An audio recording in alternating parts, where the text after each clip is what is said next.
วางใจเราก็จะขี่บรรยายอะไรหน่อยเนาะจะให้ภาพบรรยากาศบรรยายเองพี่น้องเนาะเวลาน้ำเพิ่นแบบว่าเพื่อแห้งเพิ่นซอยลงเนาะพี่น้องตัดภาพมาบัดนี้อยู่ทางบ้านอะไรใหญ่พี่น้องเนาะเมืองเซโปนแข้งสวรรณเขตทางบ้านน้องใส่เพิ่นเนาะพี่น้องเนาะตกอกตกใจหลังจากเหตุการณ์ที่เกิดขึ้นเมื่อคืนนี้เนาะพี่น้องทางเฮาก็พากันนอนรับแต่ว่าเว้นพี่น้องเนาะทางกันทีมงานก็แจ้งลงในกลุ่มก็บ่ได้อ่านบ่ได้ตอบซ้ำพี่น้องเนาะว่าไฟเกิดเพลิงไหม้พี่น้องเนาะว่าเป็นรังใดเนาะทางบ้านน้องไส้กับจูพุทธพี่น้อยเนาะอันนั้นโมเมนเนาะตอนแรกคิดว่าบ้านหลังนี้พี่น้อยเนาะตื่นเช้ามาเราตกอกตกใจเบิดน้องพี่น้องนี่บ่อนเกิดเหตุการณ์อยู่นี่พี่น้อยเนาะไปติดตามรับชมภาพบรรยากาศกันเนาะพี่น้องเนาะไปสอบถามทางกันพอน้องไส้เพิ่นว่าเหตุการณ์เป็นมาจังใดพี่น้อยเนาะก็ดูอากาศทักทายสบายดีพี่น้องเด้อทุกคนเนาะนี่ก็มาพบพ่อกับบ่าวเพิ่งเคยลาอีกคือเก่าพี่น้องเนาะเสียงอาจสิเบาเนี่ยเด้อพี่น้องเนาะมันนี่ก็ได้ไม่ยังทันได้พี่น้องเนาะขอโทษขออภัยนำในลายเนาะไปเป่ากันลายง่ายกันห่างพี่น้องเนาะติดตามรับชมภาพบรรยากาศของกันพี่น้องเนาะว่าเหตุการณ์เป็นมาจังใดเนาะ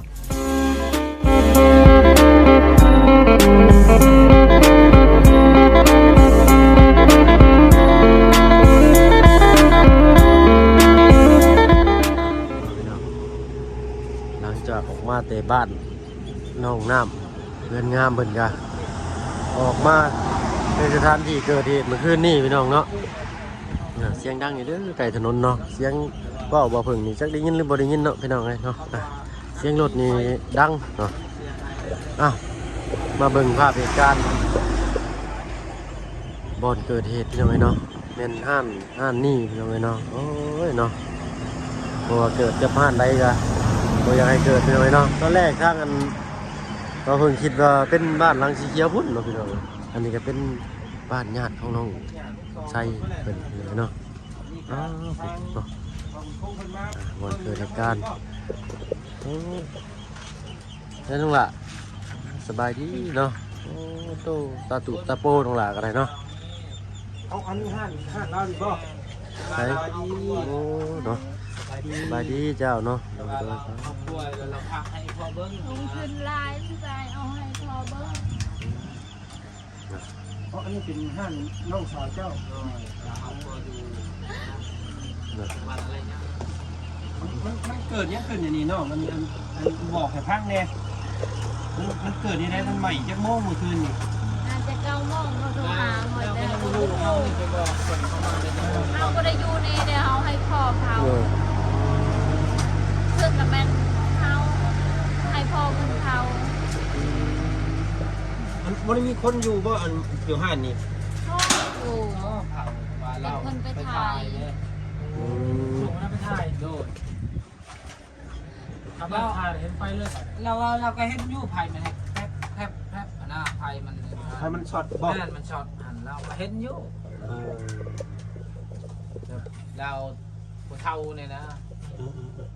บ่จักคนสิเฮ็ดในเนาะมันคิดว่ามันทรงสิบ่เป็นหยังเพราะว่ามันคักอันนี้เป็นจังไดเนาะเบิดต้อยหานน้อยคอยทางเพิ่นพี่น้องเนาะอีกทางนี้ก็อีหล่ะน้องไส้เพิ่นอันนี้พอได้ให้ตาตุตาโปคนบ่เป็นหยังก็ดีได้รับได้นอนอยู่บ่เมื่อคืนนี่น้องไส้พูดน้องไส้ไปนั่งนำมันบ่ได้ไหมตอนเราได้นอนยังบ่ได้นอนเห็นในอันคลิปเนาะตกใจเบิดเนาะมื้อเช้านี่แต่เช้ายังทันได้กินข้าวทีโทรมาว่าไผไม้เฮือนจักเฮือนได้เอาใจเลยตู้มันก็เก็บอยู่แล้วเนาะ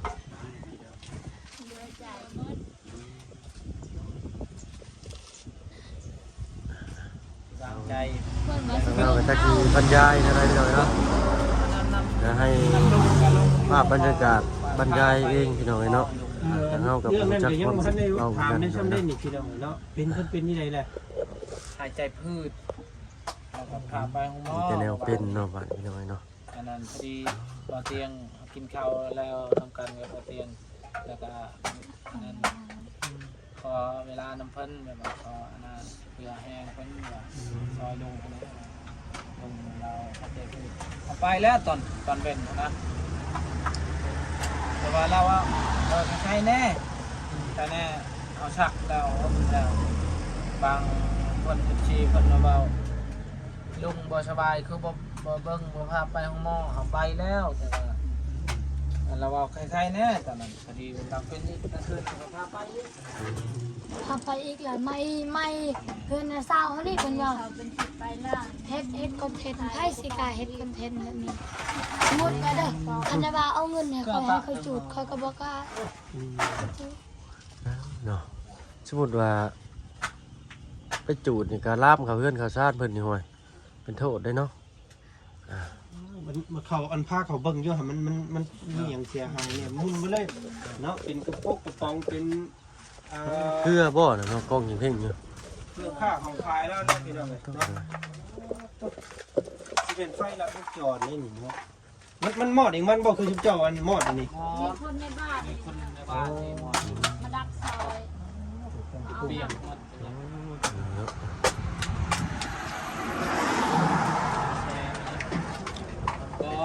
ไฟตู้แช่บ่จักเนาะอึ๊บป๊าตู้เข่าเนาะทางนี้ เบี้ยมันมาแล้วอันนี้เข้าเป็นเบี้ย เข่าอันนั้นเนาะสิได้เข่าดีเนาะพี่น้องเอ้ย ข้าวเปล่า เข่าซากกระสอบ อยู่นี่บ่มันมีอันปลั๊กไฟอยู่นี่บ่ เนาะ แต่ว่าส่วนหลายนี่ตู้พ่อนอนอยู่นี่เนาะยังดีถือว่าเจ้าบ่ได้กินหยังตู้ โอ้ เอ้ย ทางนี้ก็ได้เนาะพี่น้อง แตกบริแตก มันก็ซำเบียร์ต้มแล้วบาดนี้พี่น้องเอ้ยเนาะของพูนอยู่จักลังตัวเบียร์แล้ว1 2 3 4 5เก็ดเรียงกันอยู่นี่หมุนอุ้ยตุ้ย ข้าวสารเนาะ ว้าวเขาอันซื้อมาขายนี่บ่ เข่ากระสอบก้าน เป็นนึ่ง โอ้เข่าซานเช่ากระสอบอ๋อทุก ข้าวซอง หน่อย กองจูนพูนอยู่ผมที่ทำให้กันเบิ่งเขาอีพออีแม่กับแบบว่าคันน้องชาวขายเครื่องขายข้องก็ได้กินข้าวนำเพิ่นแน่นะ เดี๋ยว อย่าพึ่งเพิ่น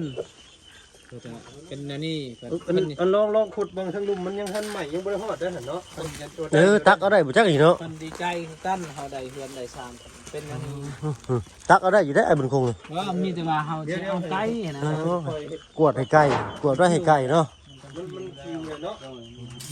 ไก่ จะกระสอบเนาะเช้าเพราะว่าทั้งไปเก่ากับบ่จันจะเห็นอยู่ได้ขนาดน้อยมีพี่น้องห้านขาย มันเบิดเนาะ เนาะเห็นเพิ่นขายตลอดอยู่เครื่องอยู่ของขายประจำบ้านนี่แหละว่าซั่นซะ บาวิลีเราก็ ลามกันไปจนว่าเขาต้นม่วงเนาะกล้วยจนสุกพี่น้องเนาะ เราเคยนั่งอยู่นี่ ฮะ สาว โต้เนาะ ครอบครัวเคยพูด นี่กับเฮ้ยเพิ่นได้นี่ เหมือนมันช็อตมาจากตู้แช่บ่จักเนาะเป็นจังได๋ นี่มันเผ็ดเป็นปักไผ่ ปักไฟอยู่ในนี่บ่ อันน่ะทั้งอันน่ะ เบิ่งเหยียบกระโปรงกระปูได้เนาะ นี่ปักไผ่ เออ โอ้อยู่หันมันมับอยู่หันเนาะเราเนาะ ปักไฟรุ่นตะกี้นะเบิ่งทรงปักไฟนี่ โดยนั่นแหละปักไผ่รุ่นเล็กนี่เด้ อืม อันนี้มุงนอนพอเป็นบ่อยู่ แม่นเตียงนอน มุ เดี ง ยวน อนอยู่นี้รถถีบยังมุนบ่เลยอยู่ มัน พี่น้อง ทิพย์ใช้ โอ้รถสีต้องใช้เพิ่น แม่นใช่ว่าที่ปะอยู่เพื่อนนั่นพอว่ะ เลย จนเสียนะยันจนเขาปะคนรักยันคนรักปะอยู่นี่ทางละที มันจะวัดชาวบ้านวัดบ้านเพิ่นได้แล่นมาเมื่อคืนนี่เนาะ เลย คือบ่อยากให้ไฟมันลุกลาม เรียกเขามาไฟมอดแล้วพันดับ น้ำก็ เป็นหน่อยเนาะ ไปตักเอาใส่น้ำมันนี่ นี่แต่คุณ โปมเอาแต่พวก อ๋อ นี้ ใครเนี่ยยังมีโปมเนาะ เออ เพราะว่าเป็นแบบโยกนี่ยัด ครับนี่เด้อยู่ แล่นอยู่ถึงบ่ได้ บกเลยครับ อ๋อ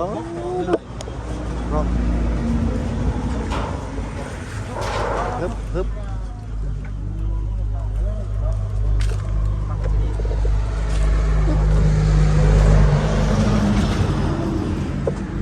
ไม่หนีพี่น้องเนาะ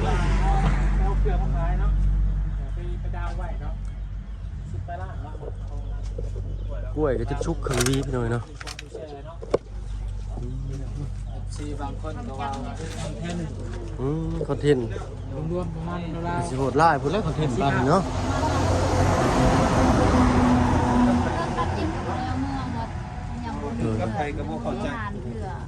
เลย ว่าได้หานบ่ได้จนสิเอาเมื่ออะไรเครื่องเนี่ยไปเปิดอยู่คน ๆกำลังเอาเครื่องเอาหาดใหม่แล้วเนาะแบบว่าไปดาวเครื่องเหยียดมา เลย ว่าสิบกุหลาบเนาะ นี่เวียดทิพลาบ ที่นี่เวียด10 ล้านไปเอาเครื่องอยู่หานส่งมาขายต่อนะแต่ว่ายังบริจาคเงินเพิ่นเนาะดาวมาขายก่อน เป็นแบบเป็นอันไม้เป็นเนาะ เป็นไม้หมด คนนี่ประมาณแตกตื่นกันมาเบิดหมู่บ้านนี่บ่จัก หม อั ด น ห นี้ มู่บ้าน สองบ้าน แต่นั่นก็ออกหมดเต็มหมด เขาก็ได้ช่วยได้หมดเลยเหมือนกัน เนาะ มึงเปียกน้ำหมดเขาซัก คันเพิ่นบ่ได้ซอยเฮา ทางนี้ก็ไม้น้อยหนึงพี่น้องเนาะ เนาะบ่เห็นพวกเห็นเพื่อนเลยเนาะตอนเว้นหัวไข่พี่น้อง หมดคันบ่มีอาสั่งก็ยังไข่อันนี้อาสั่ง30ลิตรผัวเอาไว้อยู่ อ๋อมีน้ำมันอีก น้ำมันอาสั่ง โอ้ใหม่เบิ่เลยเนาะหั่น เกลือ หมดเลย ไว้แล้วเนาะมีน้ำมันเนาะหมู่บ่าววาบเลยนี่พี่น้อง ข้อยก็งึดคือกัน มันบ่ฮอดชั่วโมงเลยใหม่ไปบ่ เพราะมันเป็นไม้เก่าเด้อ่ะ ไม้เก่าแม่ ไม้มันห เก้า ลาย แต่ ปี ว่าเราใช้ตัวนี้นี่ มันมีตัวนี้เนี่ย อ๋อมี มันมีตัวเสื้อเพิ่ม ใส่ พวกแก๊สพวกอย่างนี้มันโอ้ยวัดแป๊บเดียวนี่มันลวกกว่าเดียวนี่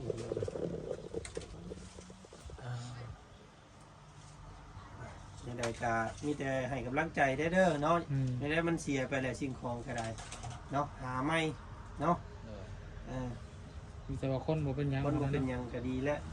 ยังบอกมีลูกมีเต้าได้อยู่นำนี่เนาะท่านว่าออกหาทางออกพ่อเห็นบอกข่าวไปที่นี่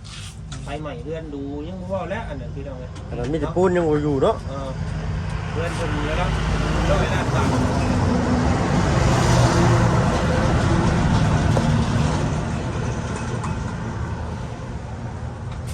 อันนี้เป็นเทือนของอันน้องไอ้บุญคงพี่น้องเนาะ ต้นนี้ป้าผัดหลอกกันอะไรเนาะ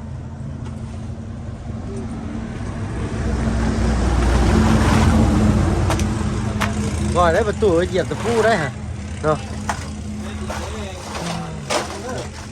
ใส่ ได้ไป ใส่กระเบื้องตรงยังไง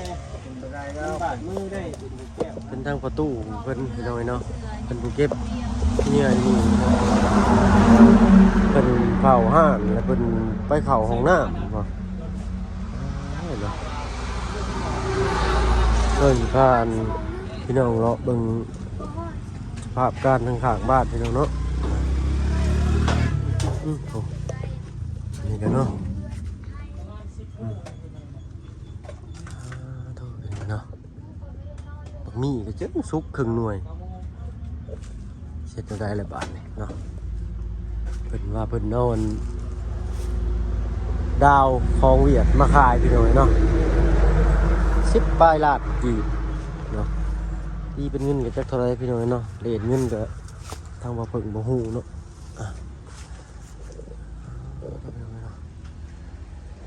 จักสิเฮ็ดได้จักสิซอยได้พี่น้องเนาะ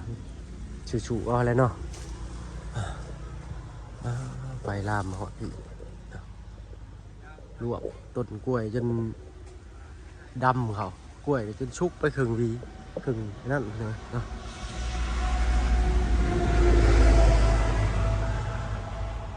ไม้ก็เป็นไม้แห้งช่ำ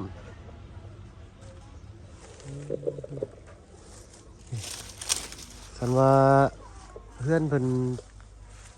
ติดแปะๆกันนี่คือสิลามไปอีกพี่น้องอันนี้เนาะแค่นั้นแต่ห้านมันอยู่หลุมหมู่นี่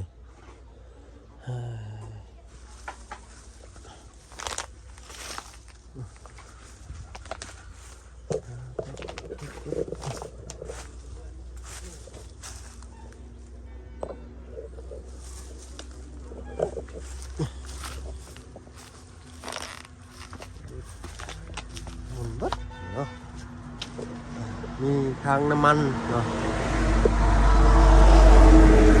ซื้อน้ำมันมาขายเนาะมาให้ขวดขายประกอบสิขวดขายนะพี่น้องเนาะมีน้ำมันสองทางเพิ่นว่าเมื่อกี้นี้ครับติดไฟเดี๋ยวบุบตัวแล้วเนาะ บ่ได้นอนหลับตานิดนึงก็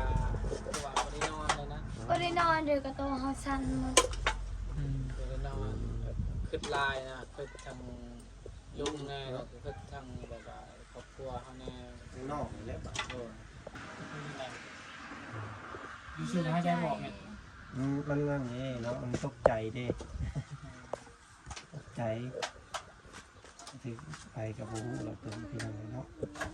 เสียใจ ไปก็ตกใจอันนั้นควันคอยเสียเลยโดดก็แต่เหือดคอยโดดตู้นักดนตรีหมด โอ้ก็ใช่แล้ว โทรไปเฮ็ดงานน้ำเบียด เพิ่นบ่ได้อยู่บ้านบ่ อยู่ ว่าไปมื้อเช้านี่บ่ มาเล่าระดับไฟ แบบค่ำเลยมาสิบ่ คอยได้ยินเสียงมอนองเสียแน่ไฟไหม้ไปดังเตะตู้หน้าต่างมันตุ๊บเตะนั่นโดดทางนั้นขึ้นอีกอยากไปบอกแม่มันยังโดดขึ้นไปนี่เลยแม่ไปได้โทรพ่อทัดแม่ พอเพิ่นไปเฮ็ดงานก็ใส่อยู่น้ำเฮานี่ตลอดแต่คอยนี่เบิ่งเอาพอเถอะใจอยู่ยานานบ่ได้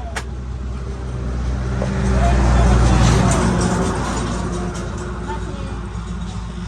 ปะอยู่นี่ชื่ออะไรชื่อเครื่องนี่นี่บางมือกับมาบางมือกับบ่มาบ่พาลูกน้อยน่ะบ่อยากตั้งอยู่ห้านอยู่เพิ่นก็บ่มีขึ้น เด้อ ขึ้นซื้อเครื่องมาแล้ว เพื่อสิได้ขายมันบ่แม่นง่าย เด้อเนาะ ทางเมนออนเพิ่นก็ทางก็ได้เนาะทางบ่เตียงเพิ่นก็มาแล้วพี่น้อง สบายดีเจ้าเนาะ สาวเด้อเนาะจักเพิ่นจักปีแหละเจ้าก็ เพื่อนเฮา ต้องหา ไป โอ้พอเอิ้นมันสาวด้วยกันซะเนาะ เด้อ เจ้าชื่อหยัง ซื้อแก้ว สิสาวแก้วพี่น้องเนาะอ่านมนต์มาแล้วบาดนี้มีอ่านไปหน่อยหนึงก็แห้งมาซ้ำแล้วซ้ำพี่น้องเลยเนาะยังเป็นหนี่เป็นซีนตื้มอีกบาดนี้จักสิเฮ็ดจังได นั่นป่ะนั่นเอาไปลม ทำใจชัวร์แล้วเนาะ สู้ๆนี่ได้มันเกิดได้เอาขึ้นบ่ น ได้ อนปลวกไปเอาที่ อี ไฟ หยังก็เพิ่นเว้าคือคำสุภาษิตว่าได้พี่น้องเนาะบ่ทำไฟใหม่แล้วเข้าคือนึงก็เสียหายได้เข้าแล้ว แม่ไม่ไปรวมเลยแม่ เศร้าสอบ ไม่ใส่ ข้าวสารครับเนาะ นั่นแหละ เพราะว่าถ้านี่แหละเป็นมาที่นี่เราทำเข้ามาแหละขายเอาขายเป็นโลนะเนาะสามารถผมจะมาซื้อเธอโล2โล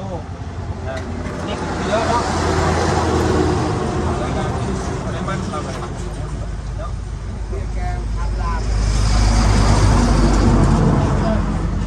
เบิดเลย มาเห็นก็ตกอกตกใจพี่น้องเนาะ ใจสิย่างไปแล้ว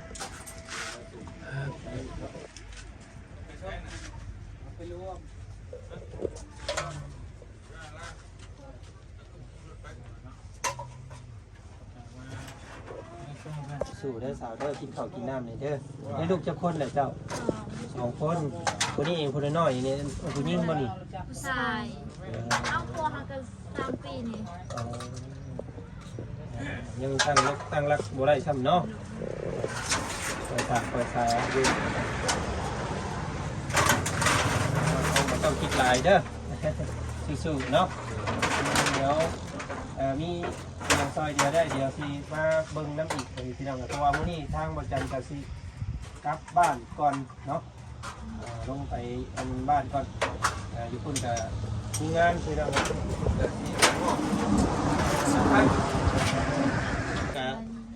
เบิ่งอันน้าสาวนี่เด้อเนาะน้าสาวได้เอิ้นเนาะนี่เลย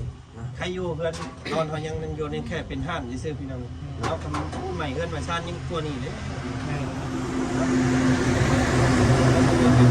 ชมได้เด้อเนาะ ดี เนี่ยแต่บ่มีคนอยู่ได้เนาะโดย ยังสู้ๆเนาะทำใจหน่อยเอาไม่ใจแล้วมาเบิ่งกระสิบไปทางอื่นกันหลังเด้อถึงเช้าถึงบ้านมีใส่เสื้อมูเลยนะ ใช้โทรมันห่างจากเพื่อนผู้อื่นอยู่มุมเนาะทว่า ป้าสับเพื่อนเนาะ เฮาก็สิเดินทางกลับบ้านก่อนเนาะได้สิแวะเข้ามาใหม่เนาะสบายดีเจ้าโดยเนาะเมื่อปะก็ได้น้องไส ได้เด้อเมื่อเป็นเลยว่า โดยเนาะ มีของฝากคืนตอนด้วย โดยบ่เป็นหยังยี่หลายเนาะและเรียนไปเก็บงานทางกันทางเมื่อพุ่นน่ะเนาะพี่น้องเนาะทางเจ็บโอนนี่ ไม่ต่อบอกเสียง เอาลูกเพื่อนเจ้าเนาะเอาลูก ไปเนาะทางเฮาก็สิขอตัวลาก่อนเนาะพี่น้องสำหรับคลิปนี้มีหยังหลายเนาะพี่น้องเนาะถือว่าสุดๆเลยเนาะหลายบ่หลายก็บรรยายบ่ได้พี่น้องเนาะก็เห็นเบิ่งแบบว่าได้แต่เบิ่งเนาะทางเฮาก็ได้ที่ซอยเพิ่นอะไรเนาะมีให้กำลังใจเพิ่นเนาะมีใครอยากให้เกิดเหตุการณ์แบบนี้ขึ้นพี่น้องเนาะอยากให้เป็นกำลังใจให้เพิ่นพี่น้องเนาะแต่ก็ที่บรรยายภาพที่น้องเบิ่งมาย่านแบบว่าไปสะกิดใจเพิ่นย่านเพิ่นมีน้ำหูน้ำตาอยู่พี่น้องเนาะได้ภาพบรรยายเองเอาพ่อพี่น้องรับที่นี่ก็สิได้ลาแล้วพี่น้องเนาะเดินทางกลับภูมิลำเนาก่อนเนาะไปเก็บงานอีก2หมู่บ้านนี่เนาะตลอดเมื่อตามถนนหนทางเนาะว่าสิมีหยังแน่เนาะรับที่นี่ลาแล้วพี่น้องเนาะขอบคุณขอบใจที่เขามาหับมาชมเนาะเอาเป็นว่าสบายดีพี่น้องเนาะ